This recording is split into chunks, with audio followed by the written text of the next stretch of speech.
कोई ईश्वर को सबसे पावरफुल मानता है तो कोई साइंस को।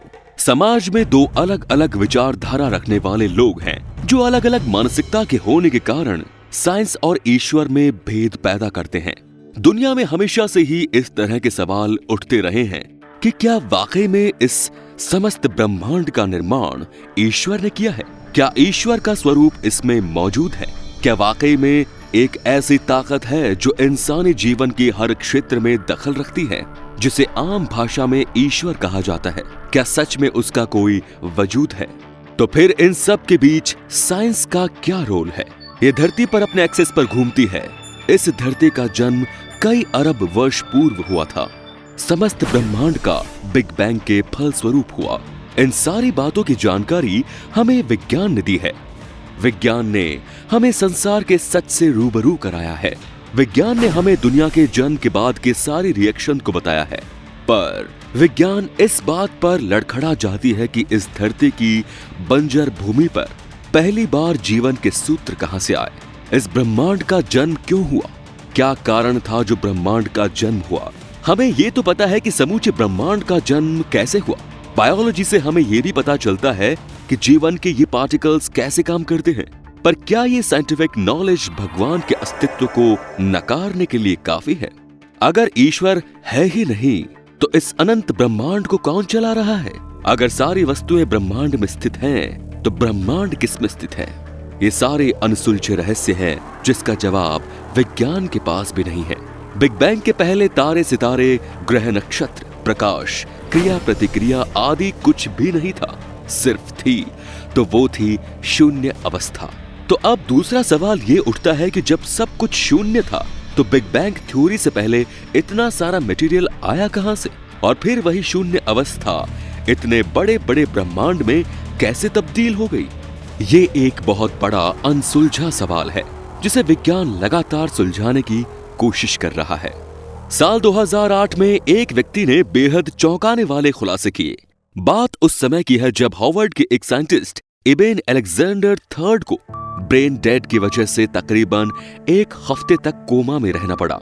उनके कोमा में जाने के बाद डॉक्टर्स ने उनके बारे में कहा कि भले ही उनकी सांसें चलती रहे, लेकिन उनका ब्रेन पूरी तरह से डेड है और अब ये सिचुएशन जीवन भर रह सकती है। लेकिन जब वो व्यक्ति एक दिन अचानक कोमा से बाहर आया तो उन्होंने कुछ बेहद चौंकाने वाले खुलासे किए। उस व्यक्ति ने कहा साइंस और गॉड के बीच कोई कड़ी है।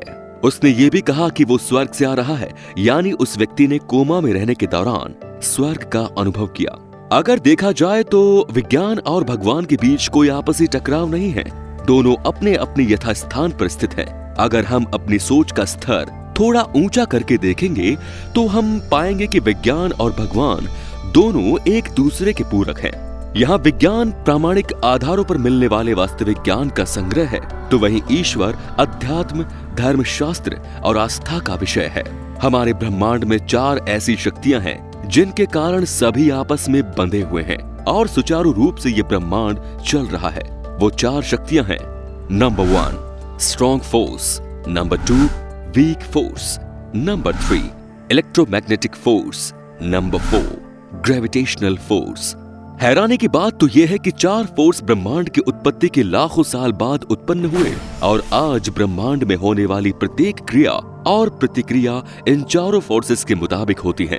अब सवाल यह है कि इन 4 फोर्सेस के बिना बिग बैंग हुआ कैसे?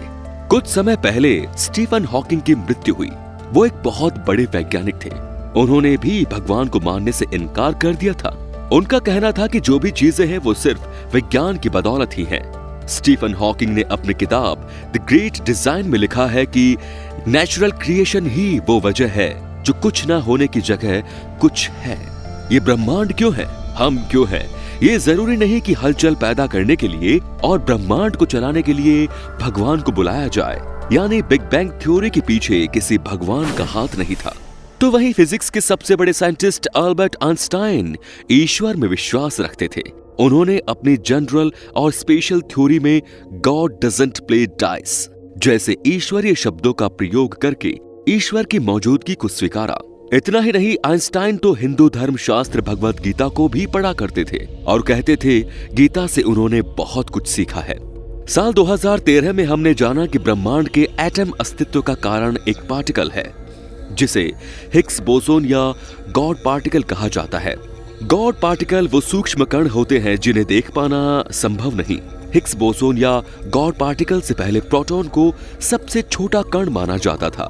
जब प्रोटॉन आपस में टकराए तब गॉड पार्टिकल की खोज हुई, क्योंकि किसी भी पदार्थ की उत्पत्ति का सबसे पहला चरण गॉड पार्टिकल से ही शुरू होता है। प्रोटॉन के अंदर क्वार्क के बीच की खाली जगह को हिग्स फील्ड कहते हैं और इस खाली जगह के अंदर जो सूक्ष्म कण होते हैं उन्हें ही हिग्स बोसोन या गॉड पार्टिकल कहा जाता है। यानी वैज्ञानिकों ने भी इसे ऐसा नाम दिया जिससे ये साबित होता है कि कण कण में है भगवान। हिग्स बोसोन या गॉड पार्टिकल की खोज जिनेवा एंड स्विट्जरलैंड के पास पार्टिकल एक्सेलरेटर में हुई, जिसके प्रवेश द्वार पर भगवान नटराज की मूर्ति लगी है। वैज्ञानिक भी समय समय पर ईश्वर में आस्था रखते नजर आते हैं। पॉल डेविसी नाम के फिजिक्स साइंटिस्ट भी ब्रह्मांड को ईश्वर की रचना मानते थे। उन्होंने द माइंड ऑफ गॉड नाम की एक बुक भी लिखी है।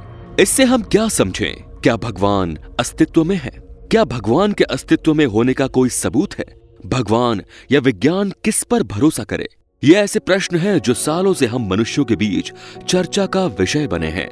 अगर देखा जाए तो अभी हमारी साइंस अपने चाइल्डहुड में है, फिर भी साइंस ने इतने इन्वेंशन कर लिए हैं और यूनिवर्स के उत्पत्ति के रहस्य को उजागर किया, लेकिन फिर भी अभी विज्ञान इतना विकसित नहीं हुआ है कि सभी सवालों के जवाब दे पाए। समय के साथ जैसे जैसे विज्ञान विकसित होता जाएगा, शायद हमें हमारे काफी सारे सवालों के जवाब भी मिलते जाएंगे।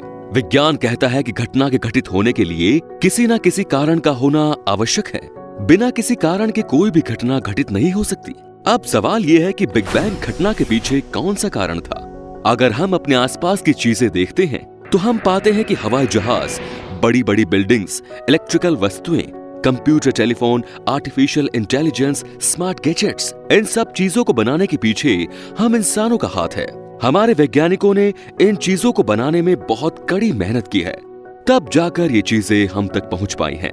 वहीं अगर हम दूसरी तरफ देखें तो हम पाते हैं कि जो चीजें हम इंसानों ने नहीं बनाई वो प्रकृति की देन है, जैसे पेड़ पौधे, पहाड़, हवा, नदियां, सागर, जानवर और यहाँ तक कि हम इंसान खुद भी।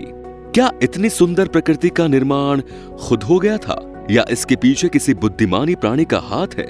सब कुछ इतना सिस्टमैटिक तरीके से आखिर किसने बनाया होगा? देखा जाए तो आजकल के परिवेश में साइंस हम पर हावी है। हम बहुत लॉजिकल और साइंटिफिक अप्रोच से भरी बातें करने लगे हैं। कभी विज्ञान कहता था कि वही सब कुछ है, तो कभी वो भगवान के सामने हार सा जाता है और कई सारे सवालों का विज्ञान के पास कोई उत्तर नहीं होता। कुछ साल पहले की बात है, वैज्ञानिक जोसेफ नीडहैम ने चीन में टेक्निकल डेवलपमेंट के बारे में अध्ययन किया। वो ये जानना चाहते थे कि आखिर क्यों शुरुआती खोजों के बावजूद चीन विज्ञान की प्रगति में यूरोप से पिछड़ गया। काफी रिसर्च के बाद वो इस नतीजे पर पहुंचे कि यूरोप का विज्ञान एक लॉजिकल क्रिएटिव पावर पर विश्वास करता है जिसे ईश्वर कहते हैं, जबकि चीन एक नास्तिक देश है। लॉर्ड कैल्विन 19वीं सदी के महान वैज्ञानिक थे जिन्होंने भगवान और विज्ञान में सामंजस्य बैठाने का तरीका ढूंढा। कैल्विन का मानना था कि विज्ञान का पूरा सम्मान जरूर होना चाहिए, क्योंकि मैंने जितना शोध किया है तो मुझे लगता है कि विज्ञान में नास्तिकता की जगह है ही नहीं। अगर आप मजबूती से सोचते हैं तो विज्ञान आपको भगवान में भरोसा रखने के लिए मजबूर करेगा। अगर हम कॉमन सेंस की बात करें तो लगता है कि भगवान जरूर हमारे आसपास ही मौजूद है। ईश्वर के होने का आभास हमें कभी न कभी जरूर महसूस होता है, लेकिन जैसे ही हम इस दुनिया को विज्ञान के चश्मे से देखते हैं तो लगता है ईश्वर जैसी कोई चीज होती ही नहीं है।